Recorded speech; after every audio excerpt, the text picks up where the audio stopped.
कच्च्या कानाचं काम नाही, आमच्याकडे लय कच्चं काम आहे.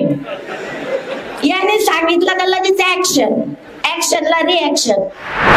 आता पहिल्या शर्यतीत जर दमछाक झाली, दुसरी शर्यत कशाला पाहिजे? लोक स्वतः चिमटे काढायला, अरे खरं आहे का काय? मी काय प्रोफेशनल राजकारणी नाही. काय चालू आहे ते म्हणे तुला नाही माहिती, आंदोलनाला एवढेच लोक येते. संगमनेर भागातील या खूप चांगल्या आहेत. तुम्ही साहेब आहात, आमच्याकडे देव आहे, आमच्याकडे देव आहे, पण त्याने आम्हाला देव आठवला. आता कुठल्याही मोठ्या मोठ्या पदावर असताना शेतकऱ्याच्या कुठल्याही मालाला मोल नाही, कुठेही हमी भाव नाही. दूध उत्पादक शेतकऱ्यांची अवस्था तुम्हाला माहिती आहे. आपण ठिकठिकाणी किती आंदोलनं केली. म्हणजे दूध शेतकरी, दूध उत्पादक शेतकरी पहिल्यापासून जेवढा खर्च करतो, स्वकष्ट सोडून द्या तर त्याच्या दुधाला पाण्याच्या बाटलीपेक्षा कमी भाव मिळतो. आज पशुखाद्याचे भाव किती वाढलेले. म्हणजे आमच्या देवानी शेतकऱ्याला आणि कष्टकऱ्याला देवच आठवायला लावला. तुमच्या साहेबांनी सगळं सुरळीत केलं. अशा पद्धतीचं हे गोष्ट आहे. साहेब, आम्ही राजकारणात खूप नव्हते, तुम्ही लंके साहेबांच्या पाठीशी उभे राहिलात, त्यांचे मार्गदर्शक झालात, त्यांना आशीर्वाद आणि इतकी खंबीर साथ दिली की त्यांनी महाराष्ट्रात इतिहास घडवला. एक सामान्य माणूस काय करू शकतो हे केवळ तुमच्या सहकार्यामुळं, तुमच्या पाठिंब्यामुळं, मार्गदर्शनामुळं सहज शक्य झालं. आणि ते झाल्यामुळं आपल्या शिर्डी मतदारसंघाला, प्रवरा परिसराला एक हुरूप आला साहेब. म्हणजे इतका एक फोबिया झाला होता लोकांना, हे अशक्य आहे, हे होऊच शकत नाही, हे म्हणजे हे होणारच नाही. पण ज्या वेळेस निकाल लागला, इतका सुखद धक्का बसला, लोक स्वतः चिमटे काढायला, अरे खरं आहे का काय? अशा पद्धतीचं त्या तुमचं मार्गदर्शन खूप आवश्यक आहे. हा, आणि आता बर का, राजकारणामध्ये मोठे मोठे नेते असतील, मंत्री असतील, हे आपण मीडिया ते वगैरे बघतो टीव्हीवर, एक संभ्रम निर्माण करण्याचा पायंडा पडलेला आहे. जबाबदार लोक पण काही बोलतात, बालिशपणे बोलतात. आता मी इकडून उभा राहील, आता मी तिकडून उभा राहील. जबाबदार व्यक्ती. आता पहिल्या शर्यतीत जर दमछाक झाली, दुसरी शर्यत कशाला पाहिजे?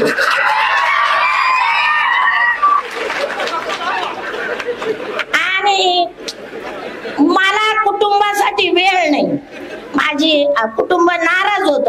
आता लोकांनी तुम्हाला दिला ना कुटुंबासाठी वेळ, तर कुटुंबाला वेळ द्या, ते एकदम उत्तम. आणि व्यवसाय केला तर अति उत्तम, ते पण समाजकार्य आहे. डॉक्टर होण्यासाठी लोक किती हे करतात, आता ते केलं तर ते पण चांगली गोष्ट आहे ना. आहेत ना बाकीचे, म्हणजे ते चांगली गोष्ट आहे. त्यामुळं आणि कुटुंब आनंदी तर जग आनंदी.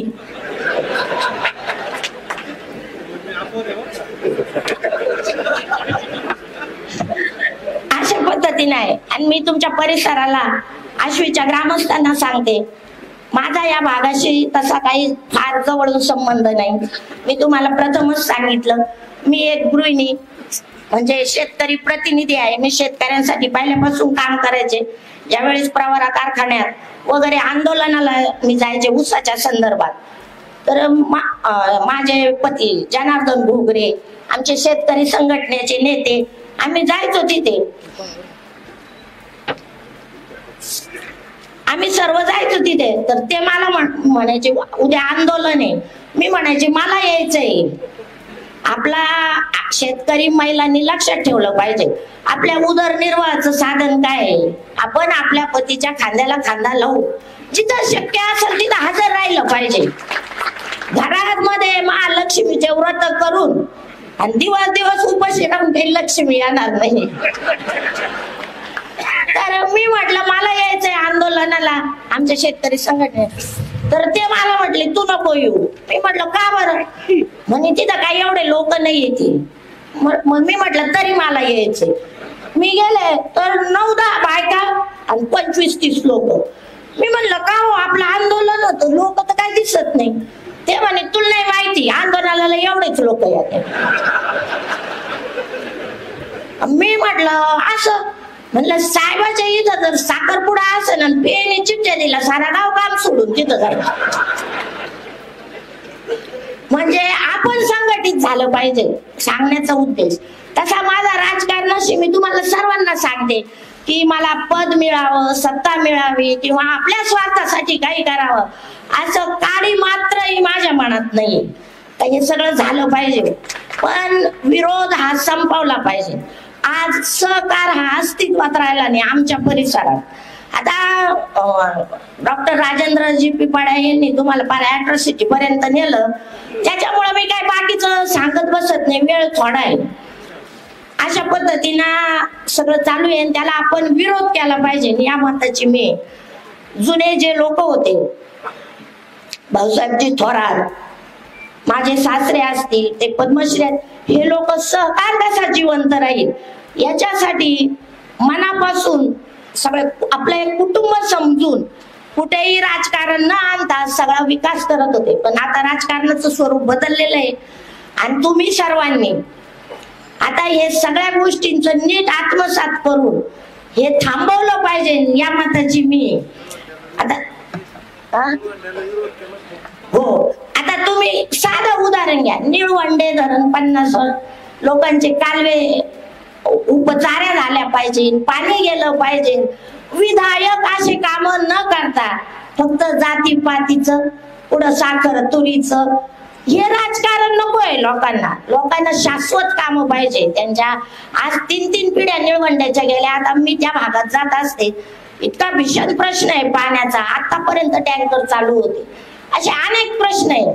परंतु आज मी तुम्हाला सांगितलं, अमृतवाहिनी उद्योग समूह म्हणजे एक साक्षात संजीवनी अमृत आहे. तुमच्या संस्था खूप चांगल्या आहे, तुम्हाला लाभलेले नेते आणि हे त्रिकुटांचं साहेबांना खूप सहकार्य आहे. ते असं आहे, राजावर असं तरी मागचे सेनापती ते खंबीर लागत. साहेब जरी मुंबईला दिल्लीला असले तरी हे सगळं बघतात. आणि त्याच्याच बरोबर शिलेदारही चांगला पाहिजे. कच्च्या कालाचं काम नाही, आमच्याकडे लय कच्चं काम आहे. याने सांगितलं का लगेच ऍक्शन, ऍक्शनला रिॲक्शन. तेव्हा तुम्ही सर्व साहेबांच्या पाठीशी उभं राहा. गणेश कारखान्याच्या लोकांचं म्हणणं आहे आमचे पण कारखान्याचे कर्ज बुडवले. तो तर फार मोठा प्रश्न आहे राहुरी आणि गणेशचा, आणि उभं राहायला निघाले. लोक काय आंधळे बहिरे काय? लोकसभेच्या खासदारकीच्या इलेक्शनला लोकांनी काहीच केलं नाही. किती त्यांनी आपकी बार 400 बार काय असेल ते, परंतु मतदानातून दाखवून दिलं आपकी बार घर चलो, हा आपकी बार तडीपार. आता मी काय राजकीय विश्लेषक नाही. आता महाविकास आघाडीचं सध्या सगळीकडे चालू आहे. मी काय सराईत राजकारणी, मला करतात विविध पक्षाचे लोक नेते फोन करतात किंवा कार्यकर्ते विचारतात, ताई आता कसं? मी म्हणलं साहेब म्हणतील तसं.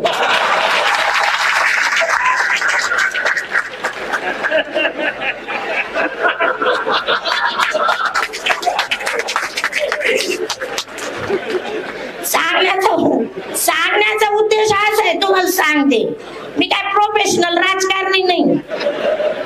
काय चालू आहे, काय गडबड आहे, मला काय एवढी हे नाही. मग मला फोनवर पत्रकार विचारतात, ताई असं आता कसं? मी यांच्याकडे बोलतो आठवतो. अशा पद्धतीचं हे राजकारण आहे. आपण आश्वी गावातील आहात. अश्व म्हणजे आपलं नाव, अश्व पेशव्यांपासून पडलेलं. अश्व म्हणजे घोडा, जो चला, हुशार, बुद्धिमान, चपळ असं आहे. तो त्याच्या मालकाला बरोबर ठिकाणावर पोहोचवतो. असा आश्वी गावचा इतिहास आहे.